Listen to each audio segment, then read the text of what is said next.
Okay, let's unpack this. You're staring down the barrel of a career that could, easily span over 8,000 days. Think about that. Wow, 8,000 days. Yeah, that's a massive, massive investment of your time. So, making those initial decisions about what you study and what path you pursue, they're incredibly high stakes. Absolutely. And it's not just the sheer number of days, right? It's about the quality of those days. Mhm. Choosing a major, choosing a career. It isn't just like a practical thing about finding a job. It's really about aligning your professional life with what truly matters to you for, Yeah. Long-term fulfillment. So today we're going deep into this whole area. We've pulled together some really interesting stuff, actually, to help you navigate these big decisions. Yeah, what have we got? Well, we're looking at a career planning student guide, some pretty sharp advice from Big Future on picking a college major. Oh, A guide that's packed with learning science principles for college success, and even a data-driven analysis on how AI, artificial intelligence, could reshape the job market. okay, quite a mix. So our goal here then is to, synthesize the core insights from all of these sources. Exactly. We want to cut through the noise, give you actionable knowledge, stuff you can actually use, so you feel more confident, more informed about the choices ahead. Makes sense. So where do you even start with such a huge question, your future? Well, that career planning guide we mentioned offers a really solid starting point, I think. It frames career planning as the process of matching you with the right college major and, ultimately the best career for you. Okay. And it really boils down to understanding 4 key things about yourself. Right. That guide emphasizes exploring your values, your skills, your interests, and the kind of lifestyle you actually picture for yourself. Each one gives you a different lens to look through. Yeah. Let's start with values. The guide calls these your sort of personal compass for career satisfaction. A compass. I like that. Yeah. It breaks them down, too, like environmental values, your ideal work setting maybe, lifestyle values, things like salary, work-life balance, that kind of stuff. And inward values like the desire for learning or contributing to something meaningful. It even suggests doing a kind of self-inventory to get really clear on what drives you. So if you really value, say, helping people, that points you in a certain direction. Exactly. Or if, like the guide says, environmental sustainability is big for you, that's a pretty strong hint. You might look at fields related to conservation or, renewable energy. Right. Understanding your values isn't just abstract. It's about recognizing the non-negotiables for your own satisfaction. If a high salary is a key lifestyle value for you, well, that naturally guides your exploration towards fields with higher earning potential. Sure. That inventory exercise sounds like a practical tool to make those drivers, which are often unconscious, more explicit. Okay, next up, skills. The guide calls these the building blocks, basically, for your future success. Right. It includes a career skills inventory with categories like creative skills, technological, leadership skills. And it encourages you to pinpoint which ones you use most often and which ones are your strongest. But it's not just about what you're good at right now, is it? It's also about thinking longer term. Yeah, that's a great point. Your current skills are your foundation, sure, but thinking about the skills that are in demand, or maybe the skills you want to develop, that's just as important. Precisely. So if you identify, say, strong analytical skills, you might explore fields that need data analysis, even if you haven't really used those skills much professionally yet. Gotcha. Then we have interests. The guide says these really set the direction for your career journey. It lists a whole bunch of career areas: arts and communication, IT, even agriculture, suggesting you explore the areas that genuinely pique your curiosity. But what if someone's interests are, all over the place? How do you narrow that down? That's a good question. And actually, broad interests can be an advantage. It just means you have more avenues to explore. Okay. The key is to start digging deeper within those broad areas. If you're interested in both tech and art, for instance, maybe look into fields like UX UI design or digital art, stuff that sits at that intersection. Finding the overlap. Makes sense. Yeah, it's about finding that sweet spot. And finally, number 4, desired lifestyle. The guide paints this as the end result, the product of your dream for the future. Yep. It's about picturing what your life will look like day to day, and then choosing a career that can actually help you get there. Absolutely. So if you dream of having lots of flexibility, maybe travel, That's going to steer you differently than someone who prioritizes, I don't know, a very stable, predictable 9 to 5 routine. Totally different paths. Yeah, your desired lifestyle covers everything: work environment, hours, income expectations, how much personal time you want. It's the big picture that your career choices need to support. It's not just the job itself, but how that job fits into the life you want to build. The guide also makes this really encouraging point. It says everyone is smart, just in different areas. I love that. Yeah, it really emphasizes recognizing your own unique strengths Yeah. and how valuable those are, even if they don't fit some kind of traditional mold. That's such a crucial message, because not everyone thrives in the same environment or excels at the same things. Recognizing your individual strengths, maybe it's creativity, maybe problem solving, maybe people skills, that's key to finding a career where you can really genuinely shine. Okay, let's shift focus a bit. Let's talk about actually choosing a college major. That Big Future article tackles this head on. Right. And one of the first things it says, which I think is great, is it's okay not to have an exact plan initially. Phew! Such a relief for so many people, right? The pressure at 18 to have it all figured out is immense. Totally. But okay, if you don't have a plan, what do you start? Well, the article rightly suggests starting with your current interests. What subjects do you actually enjoy? What do you find yourself learning about just for fun? That natural curiosity can be a really powerful starting point, even if you don't see a direct career path just yet. But they do add a note of caution. Your chosen major will ultimately influence the kinds of jobs you're qualified for later, so you can't completely ignore it even if you're just exploring. Exactly. It's fine to explore, but you also need to be thinking, even generally, about the skills and knowledge different majors offer and how those might align with potential career fields down the line. It's a balance, Vin. Finding that balance between exploration and, future readiness. One really practical tip from the article. Talk to your school counselors. They've seen countless students go through this. Oh, absolutely. Don't underestimate them. Yeah, the article even gives 5 example questions you can ask. Things about college fairs, connecting with alumni, exploring career resources. Why are counselors so valuable here? Counselors just have that broad overview of the landscape. They know different colleges, different programs, all sorts of career exploration tools you might not even know exist.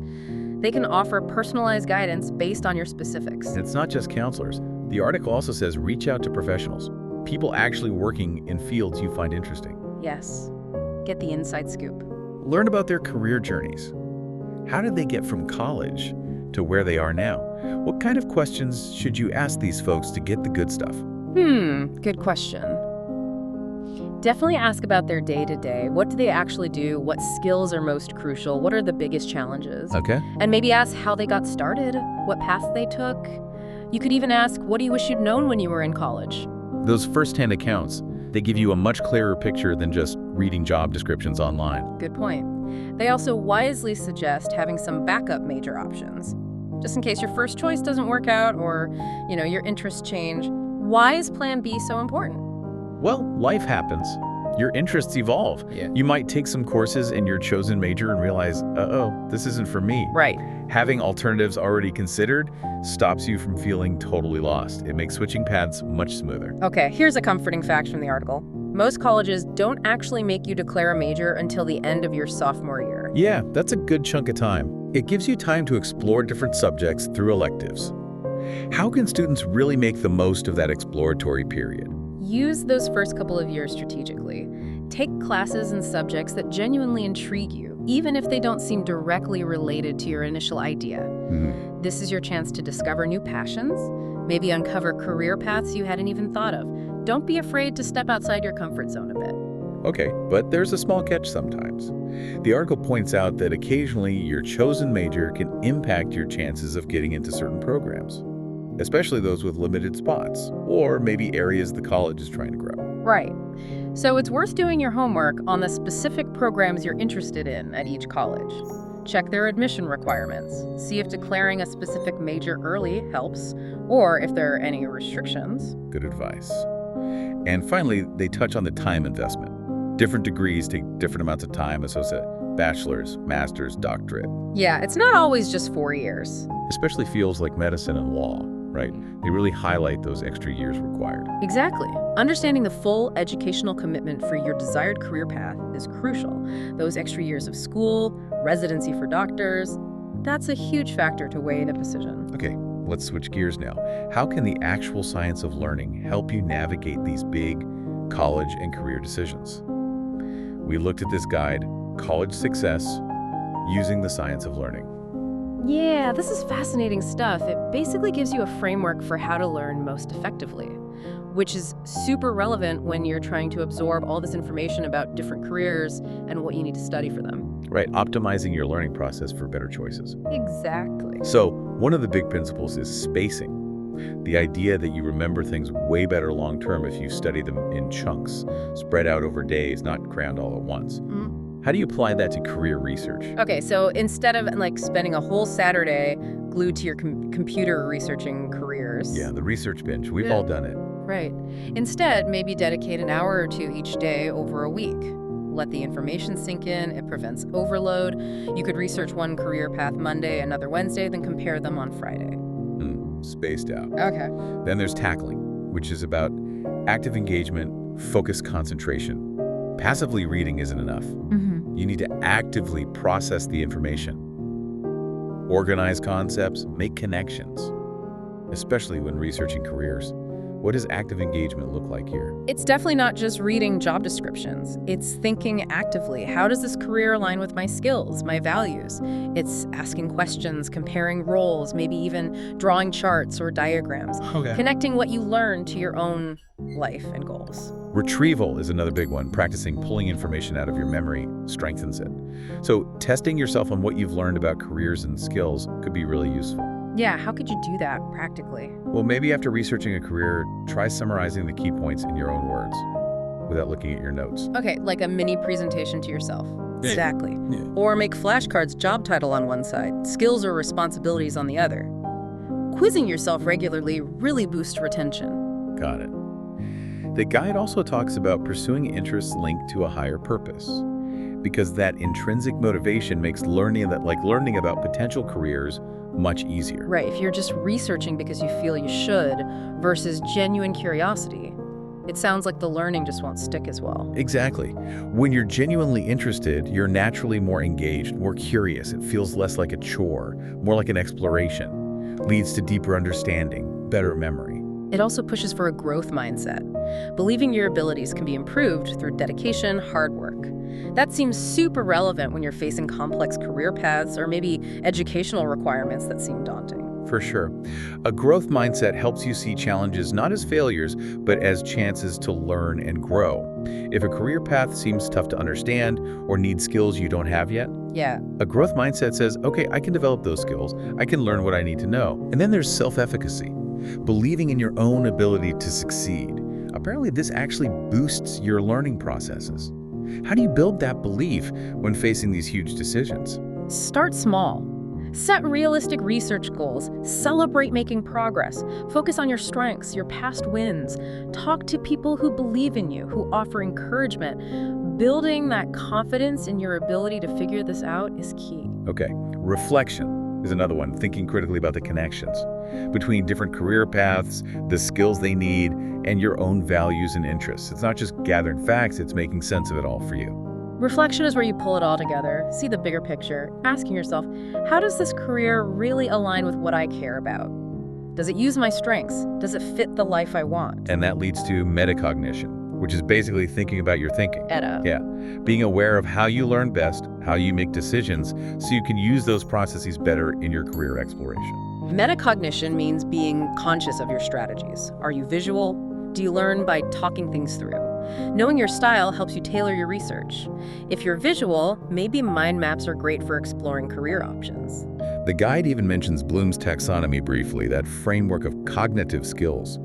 How does understanding that help with career research? Is it about knowing if you just need to remember facts or actually analyze a career? Exactly. Bloom helps you think about the depth needed. But later, you need to analyze if it fits you. Maybe evaluate different paths against each other. It guides your research questions. It also says embrace messy problems, complex career decisions with multiple factors, maybe uncertainty about the future, getting comfortable with some ambiguity. Yeah, real-world career choices aren't neat and tidy. There are trade-offs, unknowns. Embracing that complexity, being willing to consider different possibilities, that's valuable. The guide has a ton of practical study tips, too, that you could totally adapt for career research, like taking notes that focus on connections and context, not just writing everything down. Right, focus on the relationships, how skills connect to tasks, how tasks connect to the profession's goals. That builds deeper understanding than just memorizing facts. Yeah. Visuals like mind maps can help see those connections. And definitely no multitasking while researching. It says it really hurts how your brain processes information. Put the phone away. Yeah, give it your full attention. Deeper processing, better retention. Minimize distractions. And review your notes regularly. That reinforces what you've learned about potential careers. Goes back to that spacing idea. Right. Consistent review over time strengthens those mental pathways, solidifies your understanding. They even suggest treating each research session like you're prepping for a major life event, like a cumulative final exam for your future. Whoa. That really reframes it, doesn't it? Put some weight behind it. Yeah, that mindset helps you stay focused, recognize the importance of what you're gathering. Also, mixing up your research, looking into different career options in the same session can apparently boost understanding because it helps you compare and contrast. That makes sense. Comparing highlights the differences and similarities, gives you a more nuanced view of each option. Here's a good one. Try to find positive aspects in all the career areas you research, even if they don't seem like a perfect fit initially. Sounds like it could make the whole process more engaging. Yeah, even if a path isn't your top choice, seeing its positives broadens your perspective, might uncover unexpected interests or useful skills. And if you hit a wall, understanding something complex about a career or industry, seek out alternative explanations online. Definitely, don't just give up. Look for different resources, videos, articles. Maybe someone explains it in a way that just clicks for you. If possible, maybe research with a partner or a small group. You can quiz each other, challenge your understanding. Yeah, collaborative learning offers different perspective, helps you spot gaps in your own understanding or things you overlooked. Okay, a slightly quirky one. Review your notes on career options right before bed.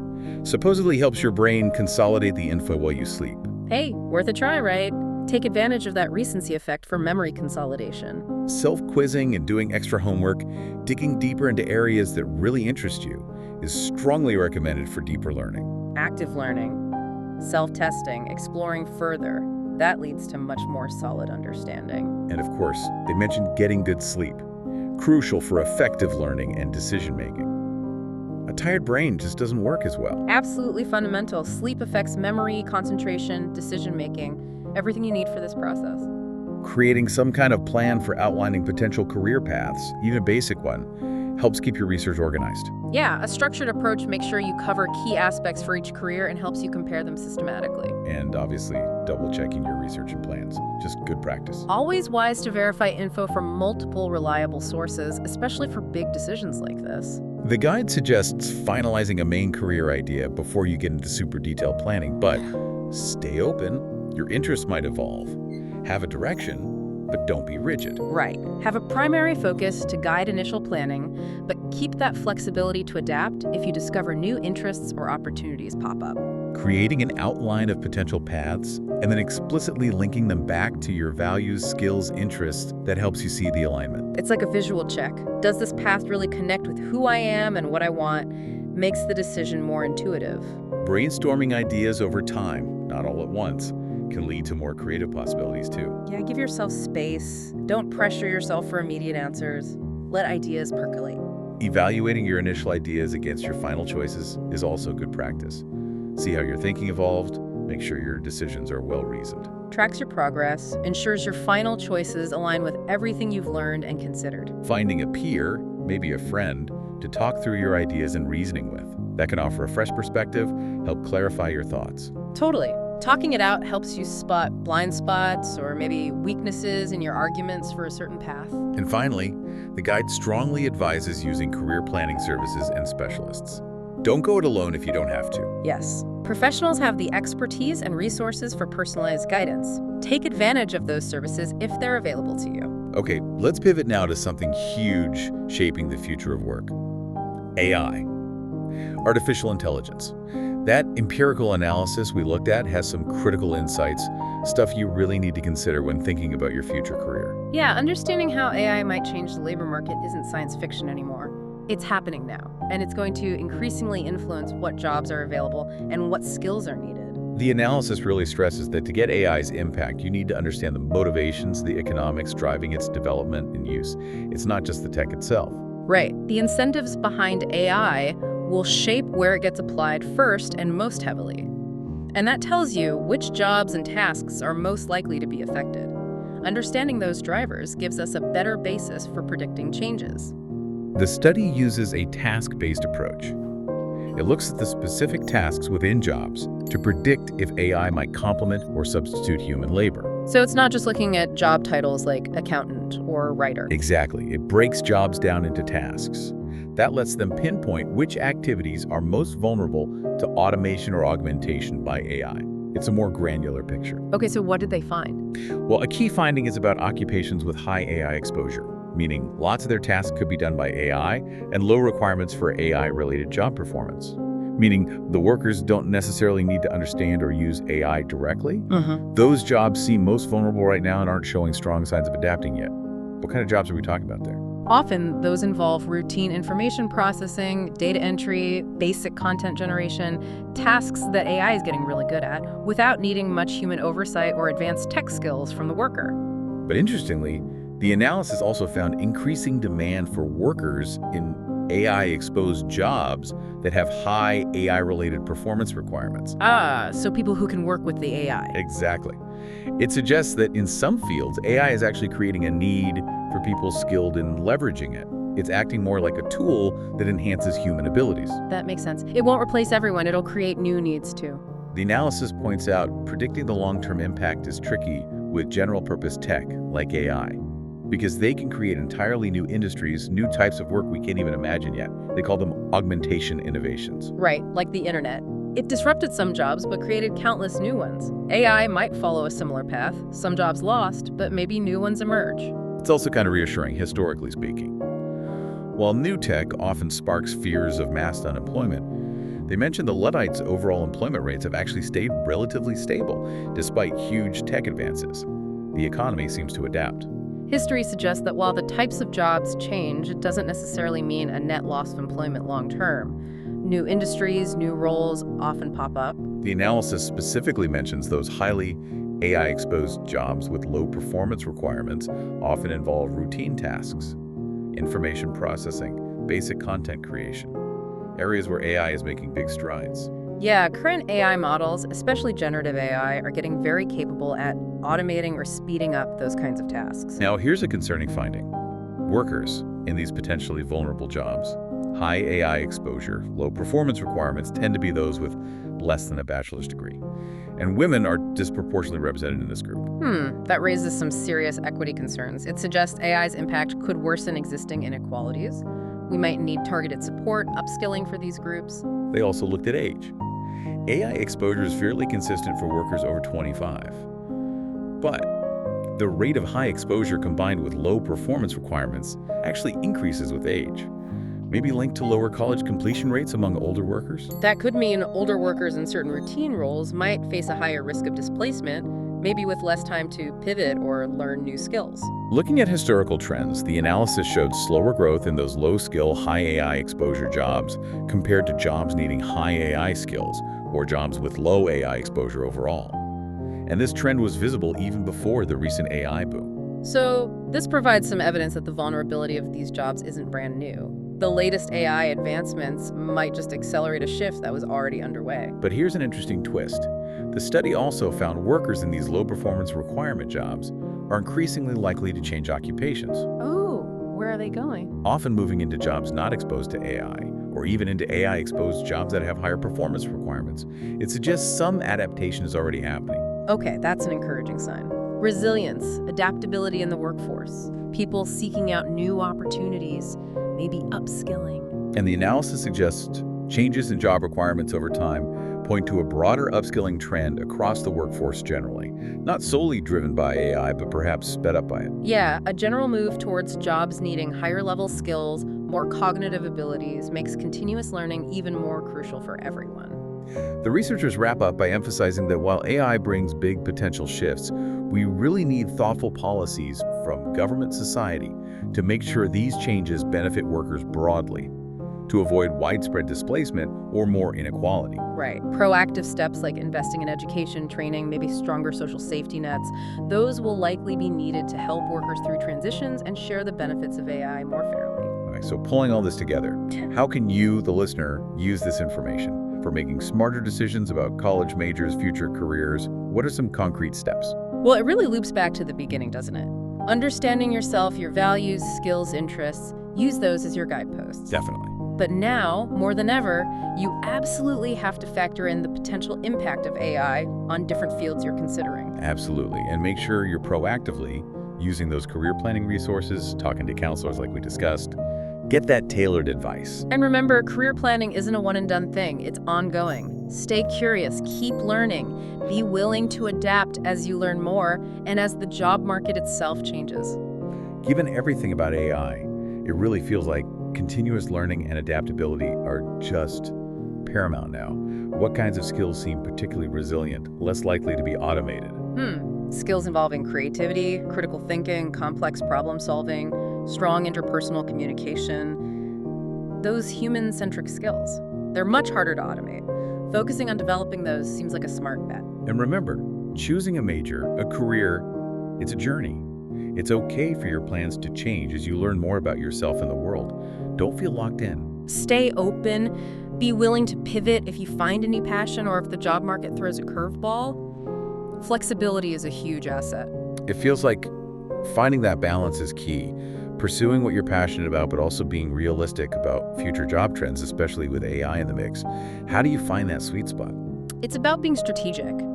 If your passion is in a field likely to be heavily impacted by AI, think, how can I develop complementary skills? Are there niche areas less susceptible to automation? Apply your passion smartly. So start formulating your next steps. What specific majors or careers do you want to investigate further after hearing all this? What resources will you use? How can you apply those learning science tips to make your research stick? Yeah, take some time to reflect. Create a concrete plan, even just for the next small step. Any forward movement is progress. So the big takeaway from this deep dive is really this. Making informed career decisions is a dynamic process. It takes deep self-understanding, thorough exploration of options, using effective learning strategies to make that exploration count, and staying aware of those big economic forces, like the evolving impact of AI.